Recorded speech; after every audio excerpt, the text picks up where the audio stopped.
Ovo je Vrlika, gradić na staroj cesti koja povezuje Karlovac i Split, te mjesto u čijoj okolici možete pronaći pregršt zanimljivih lokaliteta.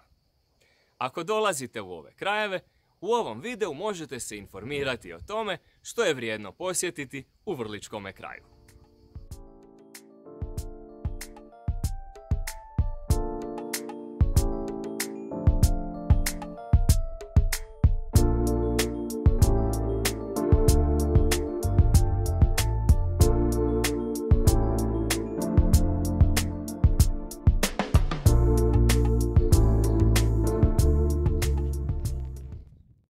Dakle, nadam se da ste raspoloženi za upoznavanje 7 zanimljivih lokaliteta u Vrlici i njenoj okolici.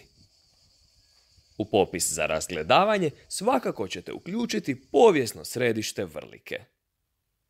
Iako centar nije osobito velik, tu se krije dosta starih kamenih kuća, 2 crkve, jedna povijesna česma i upravo tu najbolje ćete moći osjetiti ugođaj ovog tipičnog mirnog gradića u Dalmatinskoj Zagori.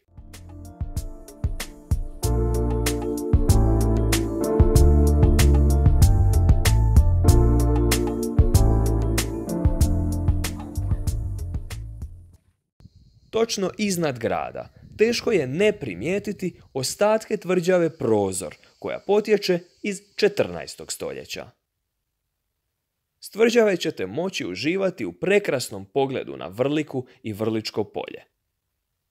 Do tvrđave možete doći pješačkim putem koji počinje pokraj pravoslavne crkve, a ako vam se ne da uspinjati pješice, do tvrđave vodi i cesta. Cesta jest uska, ali mjestimično ima proširenja koja omogućuju normalno mimoilaženje. Sljedeća 2 lokaliteta smještena su u obližnjem selu koje se zove Cetina. Tako je, dobro ste čuli, zove se isto kao i znamenita dalmatinska rijeka. Rijeka Cetina i nastaje upravo tu. Tu su njena 3 glavna izvora, od kojih je najveći i najljepši Glavaš. Ako dosad niste imali prilike piti vode direktno s nekog izvora, obavezno ponesite bočicu. Pazite samo da ne upadnete u vodu, koja je ovdje i usred ljeta ledena.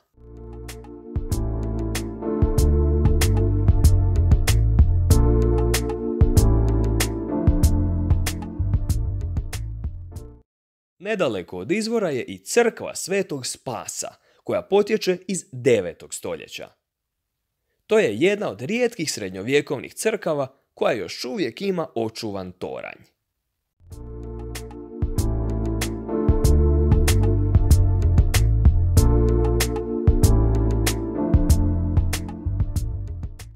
Peto mjesto na našem popisu je Balečki most, u čijoj su blizini slikoviti brzaci na rijeci Cetini.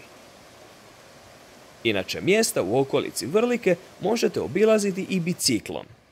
Tu je nekoliko označenih biciklističkih ruta, a ako ste u dobroj kondiciji, one su vjerojatno najljepši način da uživate u prekrasnom krajoliku.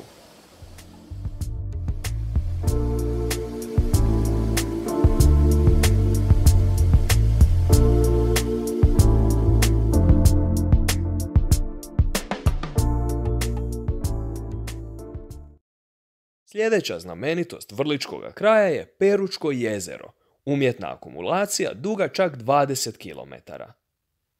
Na jezeru se nude aktivnosti poput veslanja, a u zaseoku Garjak možete pronaći i manju plažu.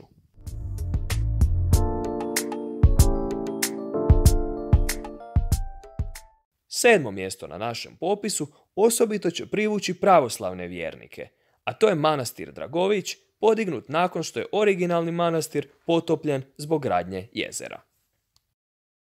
I na kraju, ako se pitate tko su tipični posjetitelji Vrlike, recimo da je među njima dosta planinara koji ovdje noće prilikom uspona na Dinaru, najviši vrh Hrvatske. Također, među posjetiteljima je i dosta onih što putuju na more starom državnom cestom D1, pa se ovdje zaustavljaju jer trebaju predah, noćenje ili jednostavno žele istražiti ovaj kraj. Nadam se da ste i sami dobili dojam što se ovdje može posjetiti i da ćete to iskoristiti prvom prilikom. Dotad, ako vas zanimaju slična, manje razvikana mjesta, pozivam vas da se pretplatite na ovaj kanal i tako upoznate još Hrvatske mimo utabanih staza.